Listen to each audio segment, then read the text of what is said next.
Morbid obesity is a major health issue in the Western world with an increasing prevalence. Bariatric surgery remains the only long-term effective therapy for it. And among all kinds of surgeries, one-anastomosis gastric bypass, which is a more recent procedure, appears to be effective and safe.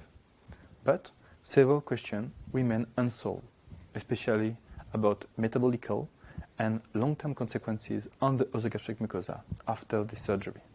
To our knowledge, no animal model of one-anastomosis gastric bypass has yet been developed, and this could be useful to study, for example, glucose metabolism, neuroendocrine modifications, or long-term consequences on esophageal mucosa.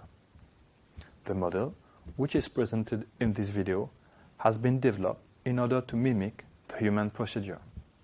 First, the surgeon realizes a long and tubular gastric pouch and then bypasses 35 centimeters of small bowel. This length has been decided in order to reproduce the ratio between the below pancreatic limb and the common limb as it is done for human surgery. Use restar rats in this protocol. Induce a diet-induced obesity with at least 12 preoperative weeks of high-fat diet. Ensure that the rats are obese at the time of the surgery with a weight between 600 and 800 grams. Here are presented surgical instruments which are needed for this procedure. Autoclave